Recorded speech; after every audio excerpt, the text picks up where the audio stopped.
Dean Murphy was just an unemployed warehouse worker from Manchester's toughest council estates, until he became the mastermind behind Britain's most dangerous drug empire. Within 5 years, he controlled supply chains, stretching from Colombia's cartel farms all the way to council blocks across the UK. But when an anonymous package landed on a journalist's desk, everything began to unravel, exposing a world of betrayal, bloodshed, and secrets no one was meant to see. This is the story of how Dean rose from poverty to power, and how his empire came crashing down. In the heart of Manchester's inner city, where rows of grey tower blocks stretched like scars across the skyline, Dean Murphy lived a life most people ignored. He was 29, jobless, and nearly invisible, just another face among the thousands who called the broken council estates home. His days were predictable and hollow, filled with long walks to nowhere, microwaved meals and late-night telly reruns. Once he'd worked at a warehouse on the outskirts of the city. It wasn't glamorous, but it paid the rent. When the warehouse shut down without warning, so did Dean's routine. He applied for benefits, sat through job center appointments, and watched the days bleed into each other. Months turned to years, hope vanished quietly, without drama. Dean's world was a place where opportunity had been stripped away long ago. The local youth drifted toward petty crime. The older ones drank their pensions dry. The police only showed up after something exploded, and even then rarely stayed long. Dean had never been arrested, never been involved in anything serious. He wasn't ambitious enough for crime, and too stubborn for charity. He just existed, like many others, waiting for something, anything to change. One winter afternoon, as the wind scraped down the concrete corridors of the nest, the council block he called home, Dean came across an unlocked flat 2 floors below his own. The door hung open slightly, the place marked for eviction. Curiosity got the better of him. Inside it was stripped bare, ripped carpet, graffiti on the walls, broken glass underfoot. But in the corner of what used to be a bedroom, he spotted a black duffel bag. It was half-zipped, dusty, and looked forgotten. Inside the bag was something Dean didn't expect to find. Wrapped packages of white powder, small electronic scales, several burner phones, and a thin leather-bound ledger. Names, numbers, postcodes, cash amounts. It wasn't just drugs, it was a business, one that someone had either fled or lost. For a long moment, Dean stood still, listening to the silence of the flat. He didn't call the police. He didn't tell anyone. Instead, he took the bag home, locked the door, and studied every page. One of the phones still worked. It had a single number saved. That night, with no job, no future, and nothing left to lose, Dean made the call. And without knowing it, he stepped into a world that would change Britain's criminal landscape forever. Dean didn't sleep the night after he made the call. Every noise in the hallway, every footstep, made his pulse race. He didn't know what to expect. Police, gang members, or something worse.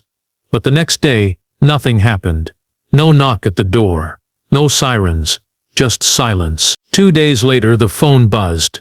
A text message with a location, a time and 2 words. Don't be late. Dean showed up.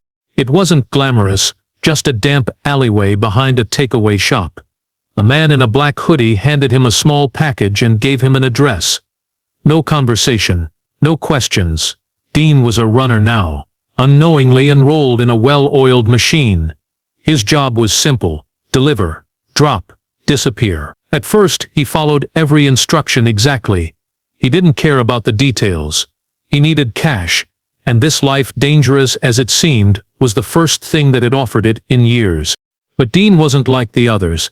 Most runners were reckless, chasing status or survival. Dean watched, listened, and remembered. He started making mental notes. Who controlled what postcodes? Which drop locations were watched by police? How the product moved from city to city. He realized the gang's leadership was sloppy. Rates overlapped. People talked too much. Cash changed hands with no security. There was no structure, just fear. Dean knew he could do better. In just a few weeks, he began cutting small deals on the side. Nothing major, just leftover product, sold to distant contacts. People the crew wouldn't miss. With the money, he bought an old laptop and started tracking everything. He made spreadsheets, kept records, even studied police patterns. While others celebrated quick paydays, Dean built a foundation. The turning point came when he connected with a crew from Sheffield who needed supply but hated Manchester's prices. Dean saw the gap. Without telling his boss, he arranged a quiet exchange.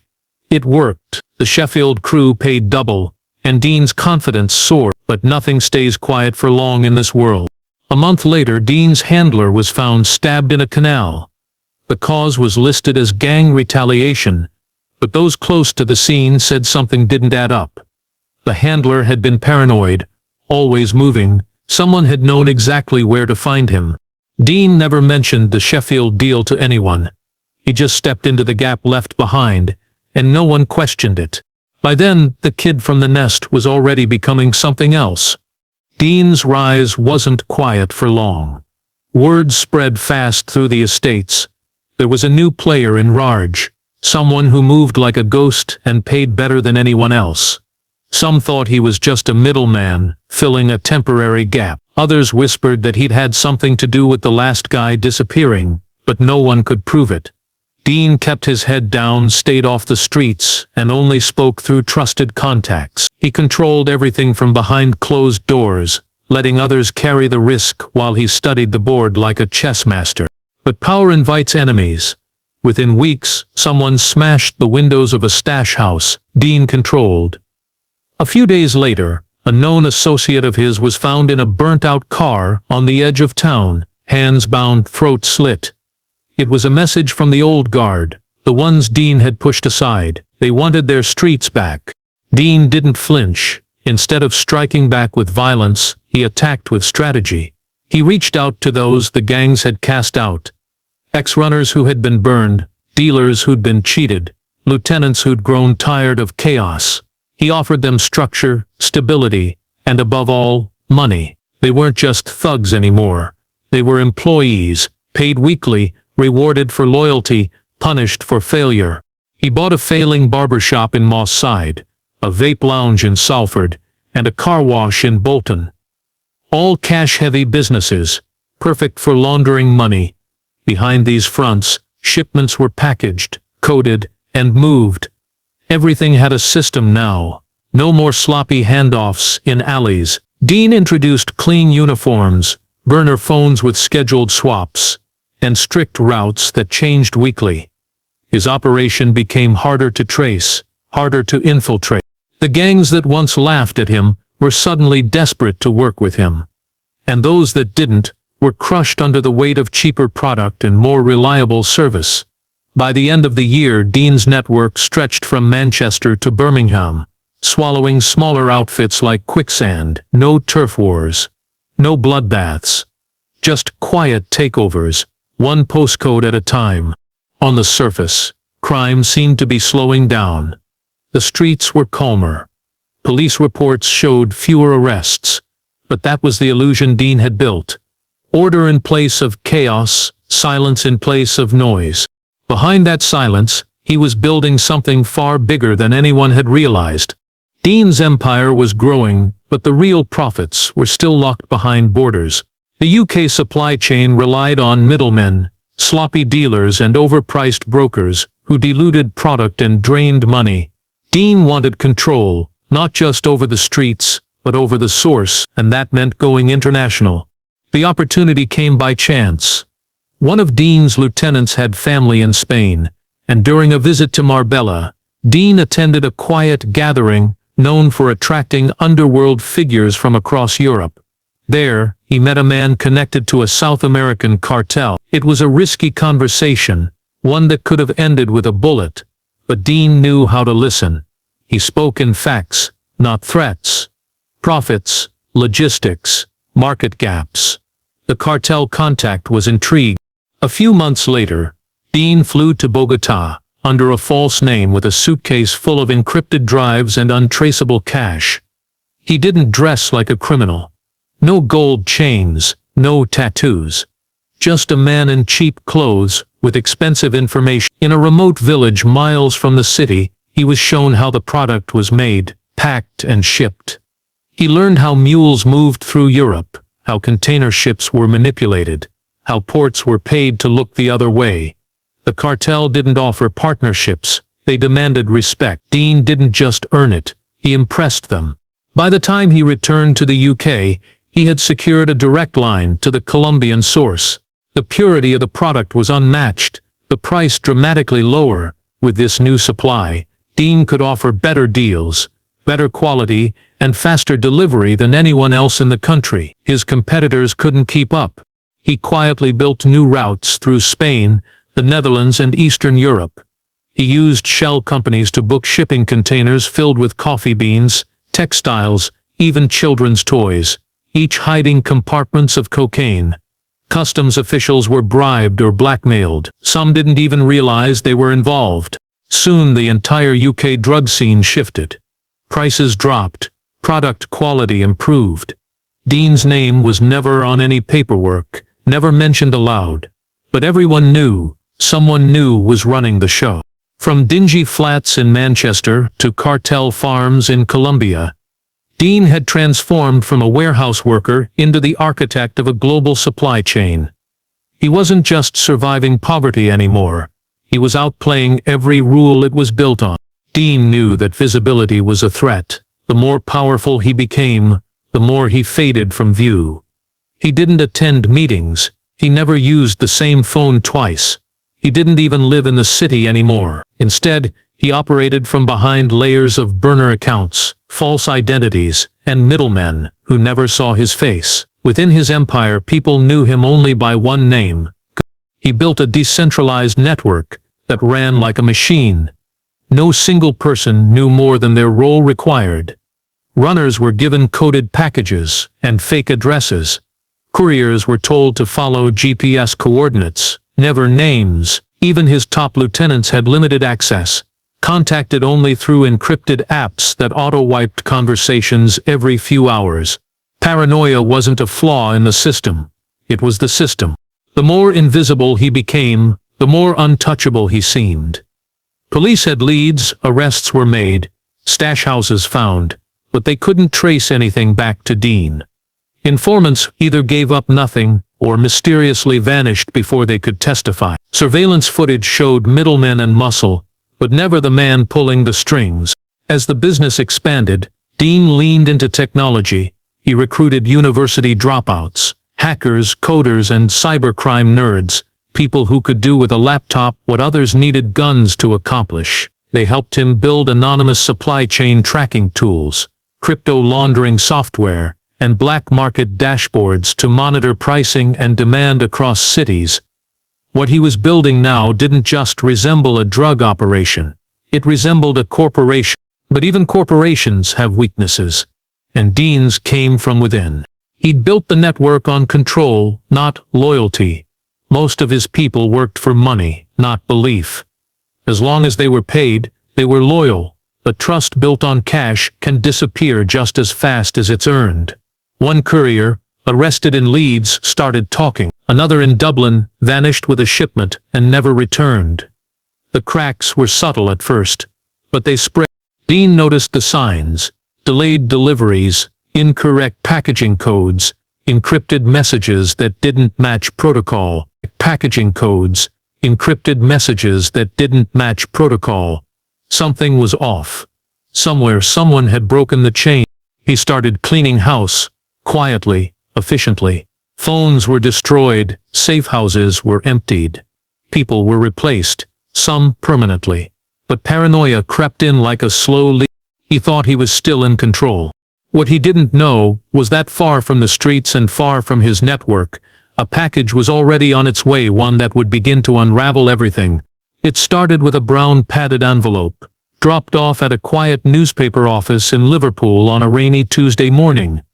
There was no return address, no markings, nothing to suggest its importance. Inside, the contents were simple: a USB drive, a stained leather-bound ledger, and a basic burner phone. At first glance it looked like junk, until the editor opened the ledger and saw what was inside. Dozens of pages filled with coded names, drug weights, cash amounts, and UK postcodes. Then came names of customs officials, shipping agents, and bank transfer references. Hidden among the scribbled notes were references to shipments from South America, with ports, container numbers, and routes through Spain and the Netherlands. One name kept appearing, written in capital letters but never linked to a face or an address.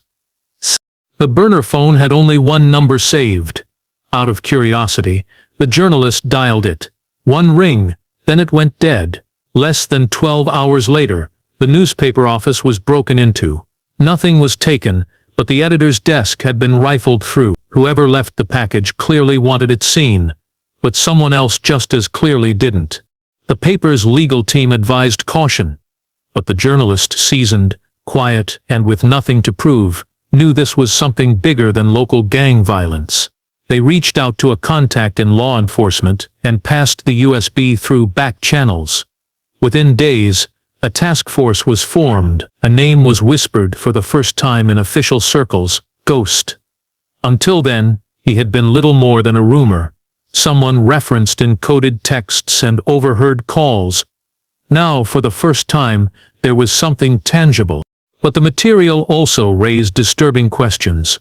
How had such sensitive information ended up in a random journalist's mailbox? And who had sent it? The USB had no fingerprints, no metadata, and had been wiped clean before use. The handwriting in the ledger didn't match any known suspects. It was like the evidence had appeared from nowhere. Dean had no idea it existed. While the police scrambled to decode it and the journalist debated how much to publish, Dean's empire continued as if nothing had changed. But beneath the surface, investigators were stitching together fragments, shipment data, code names, cash flows. The myth of Ghost was beginning to take form, and the hunt had officially begun. Dean sensed the shift before anyone told him. Deliveries started arriving late. One of his oldest stash houses in Leicester was found cleared out, not by police but by someone who knew the layout. A trusted courier in Glasgow was picked up, then released too quickly. The timing didn't feel right. People in his circle were changing routines, missing check-ins, and offering excuses that didn't fit. Dean didn't wait for confirmation. He knew someone was talking. He didn't panic. He tightened control. Phones were swapped out across the network. Backup routes were activated. A digital sweep was launched through his tech team to detect surveillance breaches. Safe houses were emptied, assets moved offshore, and his lieutenants were instructed to operate in smaller, siloed units. No one could access more than one part of the chain, but he couldn't ignore the creeping feeling that someone somewhere had slipped through his firewall. He began a quiet purge. Anyone who'd made a mistake was removed. One courier disappeared after showing up late 3 times in a row. Another, who had been arrested months earlier, was found floating in a canal outside Birmingham. Dean didn't leave loose threads. He believed the network had to be fear-proof, leak-proof, betrayal-proof. But no matter how many cuts he made, the paranoia remained. Meanwhile, behind closed doors, law enforcement was gaining ground. The USB from the journalist's package had broken the wall. Analysts pieced together supply patterns, decoded the ledgers, and matched financial records to criminal activity. They started spotting repeating packaging codes, unique to Dean's shipments. The cartel route, once invisible, was now visible in fragments, like broken glass scattered across a map. One by one, authorities in the UK, Spain, and the Netherlands began coordinating. Wiretaps were placed. Informants flipped. A silent war was underway. Dean tightening his grip. The police closing in. The turning point came when a mid-level manager in Sheffield made a mistake. A mislabeled package ended in the hands of a monitored courier. Inside was not only product, but a flash drive with updated drop schedules. The courier was arrested quietly, and the data unlocked weeks of future movement. Dean didn't know about the capture, only that more deliveries were failing, and more people were disappearing. It was no longer a question of if they were coming for him. It was a matter of when. And still, He believed he could stay ahead of the storm. They called it Operation Spectre. A multi-agency task force formed in total secrecy, spanning 5 UK cities, Europol and undercover units embedded in ports across Spain and Belgium, using evidence pulled from the journalist's USB, phone interceptions, and the courier's seized flash drive. Investigators mapped out Dean's network node by node. His myth had become a blueprint. Every postcode, every runner, every stash location was logged. The hunt for Ghost was no longer guesswork. It was a countdown. Over the course of 3 months, silent raids were planned, communications monitored, and arrest warrants signed under layers of encryption. No media leaks. No internal warnings, just a slow tightening of the net. Then, without warning, they struck.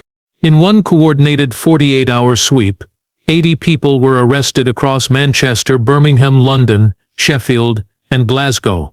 Warehouses were raided, fake storefronts were shut down, vehicles were seized, and encrypted drives pulled from hidden safes. The media erupted with headlines about the fall of a vast drug network.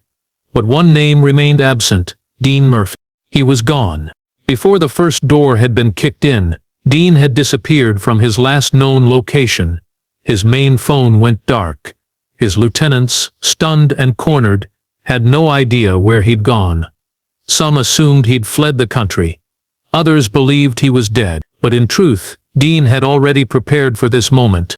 Years earlier, he had created several fallback identities, complete with bank accounts, digital wallets, and property titles spread across Europe. When Operation Spectre launched, he simply activated one of them. His wealth, estimated to be in the tens of millions, had been moved into cryptocurrency months before. His physical assets were worthless to investigators. Even his offshore accounts had been closed or emptied days before the raids. What the authorities had captured was a shell. The empire itself was crumbling, but the architect had slipped away, just as he always had, quietly, without leaving a trace. Still, the victory felt hollow. Despite dozens of arrests, the man behind the name Ghost remained out of reach. Public pressure mounted. Politicians called for answers, but behind the scenes, a different kind of panic began to spread. Because if Dean had truly vanished, no one could predict what he would do next. And far from the headlines, deep in the Highlands of Scotland, a quiet house sat alone in the hills. Inside, Dean was already planning his final move. The house in the Scottish Highlands was a world away from the gritty council estates of Manchester. Surrounded by dense woods and mist-covered hills, it was isolated, perfect for someone who needed to disappear. Dean had chosen the location carefully. No neighbors for miles, no cameras, no casual passers-by. The nearest town was an hour's drive, and the house was equipped with everything he needed. Solar panels for power, satellite internet buried deep in encryption, and a small workshop where he could monitor news and police chatter. At first, the quiet suited him. He spent hours reviewing every detail of his empire's collapse, replaying decisions, and questioning where it all went wrong. He thought about the anonymous package, the journalist, the leaks from within. Dean had always trusted numbers over people, but now he understood the truth. The biggest threat came from those closest to him. Fear and greed had broken his chain. But Dean was no quitter. The empire he'd built wasn't just money. It was control, power, and a legacy that stretched from Colombia to the UK's poorest streets. He had one final secret, something so dangerous it explained the anonymous package, the ledger, and the leaks. Years ago, Dean had recorded every transaction, every deal, every shipment in an unbreakable digital vault hidden deep inside an encrypted cloud. The ledger the journalist found was just a fragment, a breadcrumb trail. The real treasure was a data file, so powerful it could expose every corrupt official, every crooked cop, and every partner in the cartel. If leaked, it would bring down governments, ignite chaos in the underworld, and destroy the delicate balance of power. Now, sitting alone in the Highlands, Dean faced a choice. Destroy the file and disappear forever, or use it as a weapon to rebuild his empire from the shadows. The risk was enormous. If the authorities got their hands on it, it would mean his end. But if he held onto it, it gave him leverage no one else had. As storm clouds gathered outside, Dean made his decision. He would strike back, not with violence, but with secrets. The empire he'd lost would rise again, but this time it would be invisible, untouchable, and unstoppable. Because in the game of power, knowledge wasn't just control, it was survival. And Dean Murphy was ready to play his final hand. Dean's final move was not what anyone expected. Instead of vanishing completely or retreating into silence, he sent a carefully coded message to the journalist who had unwittingly sparked the investigation. Hidden inside an innocuous news tip about a local council scandal was an encrypted link to a website, an anonymous drop point for the full digital vault. It was a calculated gamble, one that only someone with absolute confidence in their control could make. Once the files went live, chaos erupted. Journalists, activists, and law enforcement scrambled to digest the torrent of data. The vault exposed far more than drug shipments. It revealed secret deals between cartel leaders and politicians, money laundering through major banks, and even complicity by law enforcement officials in several countries. The depth of corruption was staggering, shaking the foundations of multiple governments and criminal organizations alike. Public outrage grew. Riots broke out in cities across the UK and Europe. Investigations were launched at the highest levels. The fallout was immediate and brutal, with resignations, arrests, and investigations sweeping through the corridors of power. But Dean's plan was not just to destroy his enemies, it was to remake the game entirely. Amid the turmoil, Dean quietly rebuilt. With his enemies distracted and his rivals exposed or arrested, he re-established control over select supply routes. This time, his operation was smaller but smarter. Hidden beneath layers of digital anonymity and legal front companies, he avoided violence, relying instead on blackmail, leverage, and the vast network of corruption he'd revealed. His empire was no longer just about drugs. It was a web of influence, stretching from the council estates to the highest seats of power. The journalist who received the package watched it all unfold with mixed feelings. Exposing the truth had come at a cost. Friends and colleagues had been threatened,